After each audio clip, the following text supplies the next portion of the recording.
வணக்கம் அன்பர்களே, நான் உங்கள் அன்பான சயின்டிஃபிக் வேதிக் அஸ்ட்ராலஜர் அஸ்ட்ரோ அருண்ஜி பேசுகிறேன். நல்லது நினைப்போம், நல்லதே நடக்கும்.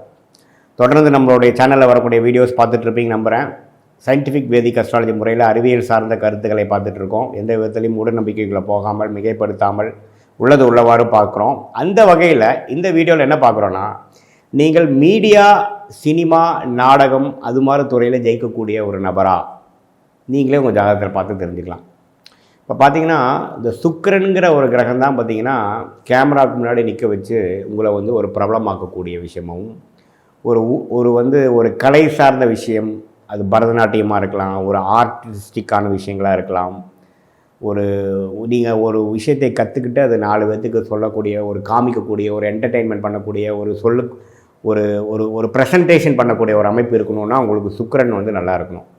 சுக்கிரன் நல்லா இருந்தால் தான் ஒரு அட்ராக்ஷன் கிடைக்கும். You will be watched, you will be ஃபாலோவுடுங்க.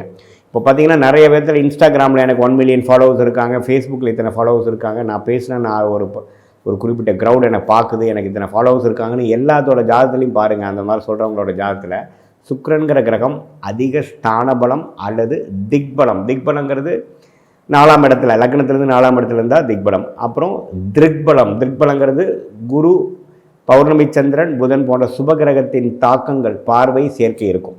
So அந்த சுபகிரகத்தின் தாக்கமும் ஸ்தானபலமும் டைரக்ஷனல் ஸ்ட்ரென்த் என்று சொல்லப்படுகிற திக்பலமும் சுக்கிரன் பெறும் பொழுது அந்த சுக்கிரன் ரிலேட்டடான தசைகள், சுக்கிரனோட சேர்ந்த கிரகத்தின் திசையோ, சுக்கிர திசையோ, சுக்கிரனின் சாரம் உள்ள கிரகத்தின் திசையோ, அல்லது சுக்கிரனோட வீட்டில் இருக்கக்கூடிய கிரகத்தின் திசையோ, ரிஷபம், துலாமில் இருக்கக்கூடிய கிரகத்தின் தசைகளோ நடக்கும் பொழுது நான் சொன்ன விஷயங்கள் நடக்கும்.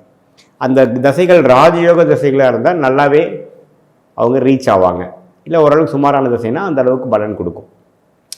ஸோ சுக்கிரன்கிற விஷயந்தான் உங்களை பிரபலமாக்குற ஒரு கிரகம். அவர் ராகுவோட சம்மந்தம் அது வேறு மாதிரி வேலை செய்யும். ராகுங்கிற கிரகம் எதையுமே அதிகப்படுத்துகிற கிரகம். அது ரொம்ப க்ளோஸாக சுக்கிரனோட சேர்றப்போ சுக்கிரனை பாதிக்கும். ஒரு 13-14 டிகிரி விலகி இருக்கும்பொழுது சுக்கிரனோட விஷயத்தை சிலது வேறு மாதிரி பண்ணி காமிக்கும். இந்த சினிமாவில் ஜெயிக்கிறது, இந்த சோஷியல் மீடியாவில் பிரபலமாகறவங்களாம் பார்த்திங்கன்னா சுக்கிர ராகு கம்பினேஷன் இருக்கும். ஸ்டார்டம் கொடுக்கும், ஃபாலோவர்ஸ் கொடுக்கும். கேதுவாக இருக்கிறதும் அது வேறு மாதிரி ஒரு விஷயங்கள் கொடுக்கும். ஸோ இது மாதிரி அமைப்புகள்லாம் பார்த்திங்கன்னா சுக்கிரனுக்கு வைத்து தான் நீங்கள் மீடியா துறையில், நாடகத்துறையில், சீரியல்ஸில், சோப் பெப்பராஸில்,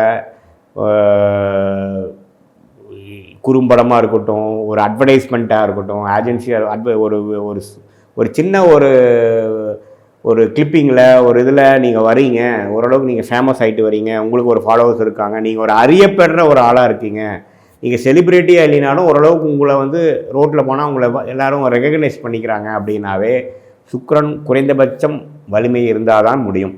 அதை நீங்கள் பார்த்துக்கணும்.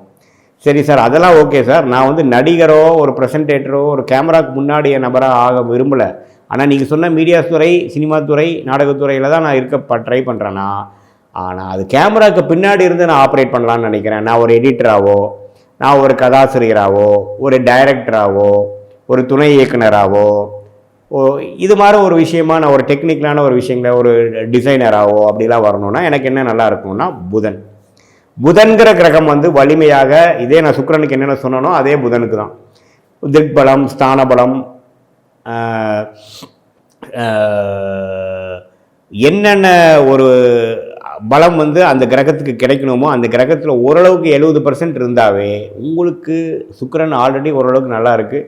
புதனும் ஓரளவுக்கு பரவாயில்லைங்கிற பட்சத்தில் நீங்கள் அந்த துறையில் போய் ஜெயிக்கக்கூடிய விஷயங்கள் இருக்குது. குறிப்பாக புதன் திசை நடக்கணும், அல்லது புதனோட வீட்டில் இருக்கக்கூடிய மிதுனம் கண்ணியில் இருக்கக்கூடிய கிரகத்தின் திசை நடக்கணும், அல்லது ராகு கேது மிதுனம் கண்ணியிலிருந்து தசைகள் நடக்கணும். ஏன்னா ராகு கேதுங்கிற சாயா கிரகம் இருக்கும் வீட்டின் அதிபதி போல் செயல்படுவார்.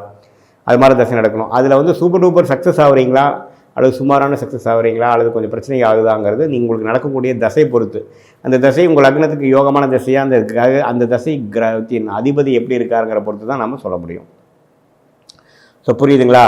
ஸோ இதுதான் சுக்கிரன், புதன் போன்ற கிரகம்தான் உங்களுடைய கலை உலக வாழ்க்கையின் வெற்றிக்கும் தோல்விக்கும் லாங்குவிட்டிக்கும் 10 வருஷம் 20 வருஷம் அதே லைனில் இருக்கும் ஒரு உறுதுணையான ஒரு கிரகமாக அமையுது. உங்கள் ஜாதகத்தை அது எப்படி இருக்குதுங்கிற பார்த்து தெரிந்து கொள்ளுங்கள். ஏதோ சந்தேகங்கள் இருந்தால் கமெண்ட் செக்ஷனில் போடுங்க. நம்ம சேனலில் ஃபஸ்ட் டைம் வரவங்க சப்ஸ்கிரைப் பண்ணுங்கள், பெல் ஐக்கான் கிளிக் பண்ணுங்கள், ஃப்ரெண்ட்ஸ் அண்ட் ரிலேட்டிவ் ஷேர் பண்ணுங்கள். மீண்டும் மற்றொரு காணொலியில் சந்திப்போம். நன்றி, வணக்கம்.